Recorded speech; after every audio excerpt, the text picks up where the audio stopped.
السلام علیکم ورحمۃ اللہ وبرکاتہ۔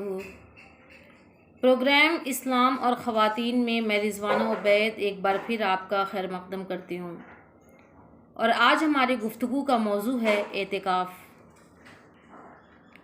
اعتکاف عربی زبان کا لفظ ہے جس کے معنی ہے رک جانا، ٹھہر جانا، جم جانا،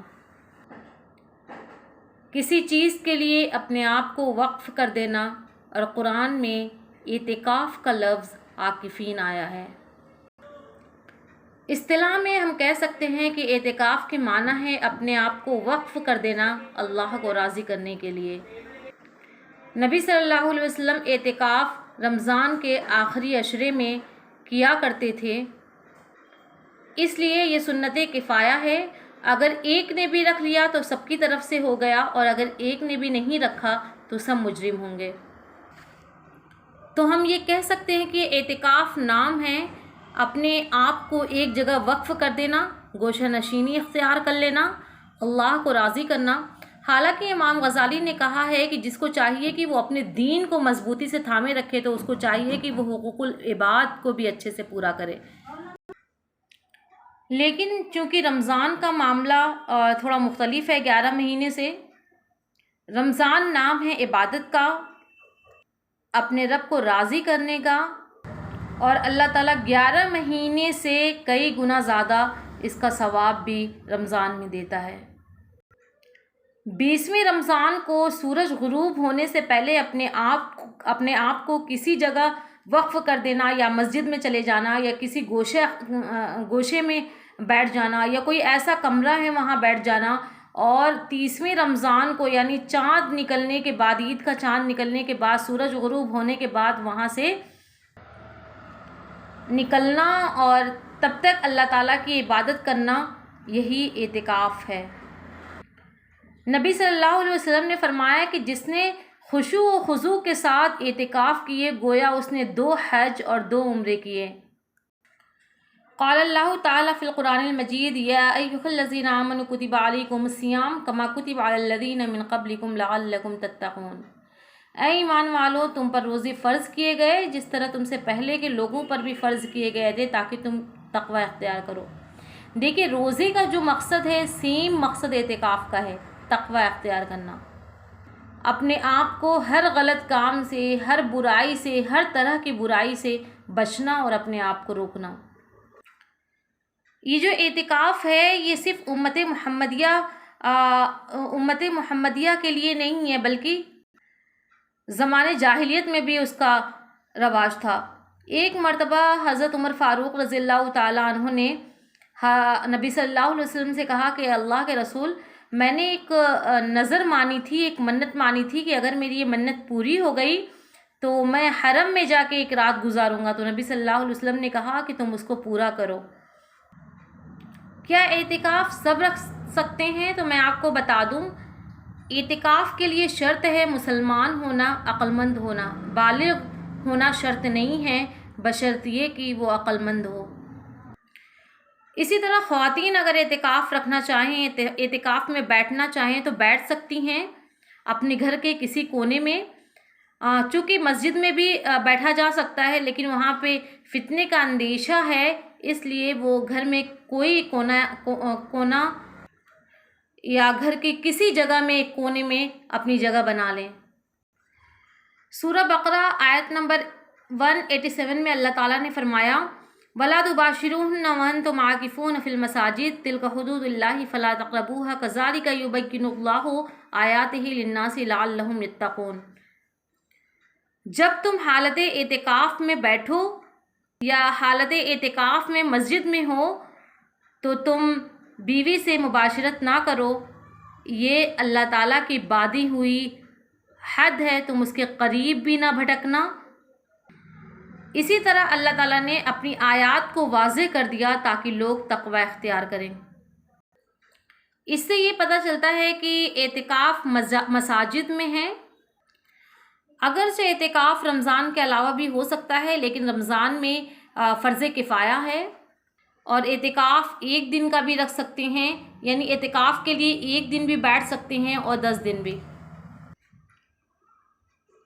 اعتکاف میں کس طرح عبادت کریں۔ الا بذکر اللہ تطمئن القلوب، سن لو، خبردار ہو جاؤ کہ اللہ کے ذکر سے ہی دلوں کو سکون ملتا ہے۔ کیا صرف نماز پڑھنا، تراویح پڑھنا؟ چونکہ اعتکاف کا مقصد تقویٰ ہے اور اپنے رب کے قریب ہونا ہے، اپنے آپ کو اللہ کے لیے ایک جگہ وقف کر دینا ہے، تو دنیا داری کو چھوڑ دینا ہے اور صرف اللہ کو، اللہ کے خاطر، اللہ کو حاضر و ناظر رکھ کے ہر کام کرنا ہے۔ اور تو لوگوں کو چاہیے کہ جب وہ اعتکاف میں بیٹھیں تو وہ تلاوت و قرآن کی کثرت کریں، ذکر و اذکار کی کثرت کریں، نوافل پڑھیں، تسبیحات پڑھیں، تہجد پڑھیں۔ اسی طرح جو اعتکاف میں ہیں اور جو اعتکاف میں نہیں بھی ہیں، ان کو چاہیے کہ وہ آخری عشرے میں زیادہ سے زیادہ استغفار کریں، تیسرا کلمہ پڑھیں اور درود شریف پڑھیں۔ دیکھیں، ہم میں سے بہت سارے لوگ یہ کہتے ہیں کہ ہم نے اتنا قرآن ختم کر لیا، اتنا پارہ پڑھ لیا۔ تو میں آپ کو بتا دوں کہ زیادہ قرآن ختم کرنے پر آپ کو ثواب نہیں ملے گا۔ آپ جتنا بھی قرآن کو سمجھ کے پڑھیں گے، اللہ تعالیٰ آپ کو اس حساب سے آپ کو ثواب دے گا، کیونکہ قرآن کا مقصد ہی ہے اس کو سمجھنا، اللہ کے کلام کو سمجھنا اور سمجھ کے پھر اس پر عمل کرنا۔ اسی طرح ہم میں سے بہت سارے لوگ قرآن کی تلاوت تو کرتے ہیں لیکن وہ بہت غلط قرآن پڑھتے ہیں۔ تو ان کے لیے میں یہ کہنا چاہوں گی کہ آپ ضرور کسی حافظ سے یا کوئی جو بہت اچھے سے قرآن کی تلاوت کرتا ہو، اچھے سے حروف کی ادائیگی کرتا ہو، آپ قرآن کی کلاس ضرور لے لیں۔ کیونکہ دیکھیں، اگر آپ اچھے سے مخرج نہیں نکالتے، اچھے سے تلفظ کی ادائیگی نہیں کرتے تو پورا معنی بدل جاتا ہے۔ بہت سارے لوگ عین کو بھی الف پڑھتے ہیں، فار ایگزامپل کہ علیم، تو علیم کا مطلب ہوتا ہے جاننے والا اور علیم کا مطلب ہوتا ہے دردناک عذاب۔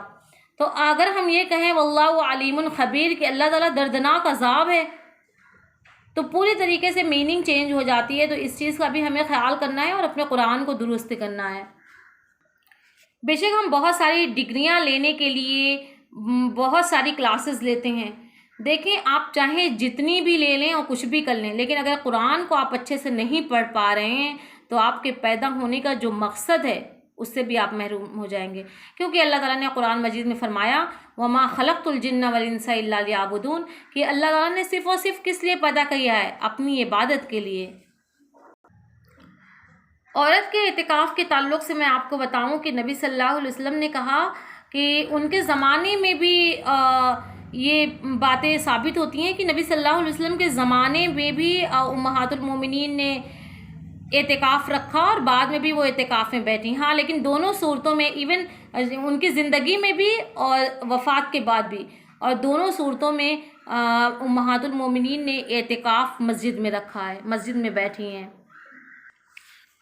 لیکن عورت کے اعتکاف کے تعلق سے یہ بات میں واضح کر دوں کہ اس کے گارجین کا اجازت لینا بہت زیادہ ضروری ہے، کیونکہ یہ بخاری کی حدیث ہے کہ حضرت عائشہ رضی اللہ تعالیٰ عنہ نے نبی صلی اللہ علیہ وسلم سے اجازت طلب کی، اور یہ بخاری کی حدیث ہے کہ شوہر کی اجازت کے بغیر کوئی اعتکاف نہیں ہے، یعنی عورت اعتکاف نہیں کر سکتی۔ اور عورت اس مسجد میں اعتکاف کر سکتی ہے جہاں پہ مردوں کا اختلاط نہ ہو۔ اور اگر کسی چیز کا، کسی بات کا اندیشہ ہے تو عورت مسجد میں اعتکاف نہ کرے، پھر اسے چاہیے کہ وہ اپنے گھر کے کسی کونے میں اعتکاف کرے۔ اور صرف امام ابو حنیفہ کا اس پہ اتفاق ہے، باقی فقہا اس سے متفق نہیں ہیں۔ اگر میں آج کے دور کی بات کروں تو مجھے نہیں لگتا ہے کہ ایسی کوئی جگہ ہے عورتوں کے لیے جہاں عورتیں گھر سے باہر اعتکاف کر سکتی ہیں، اور اگر کر بھی سکتی ہیں تو ان کو کون پروٹیکٹ کرے، کیونکہ دور نبوی میں ان کو پروٹیکٹ کیا جاتا تھا۔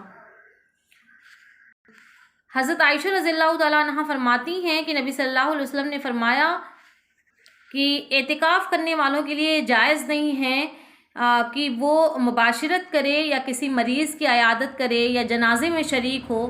وہ جب وہاں سے نکل سکتی ہیں یا نکل سکتے ہیں جبکہ اس کے علاوہ کوئی اور چارہ نہ ہو۔ یہ تھی چند باتیں جو اعتکاف کے تعلق سے میں نے آپ کو بتائیں۔ انشاءاللہ ملتے ہیں نیکسٹ ایپیسوڈ میں، تب تک آپ رکھیے بہت سارا خیال۔ اللہ حافظ۔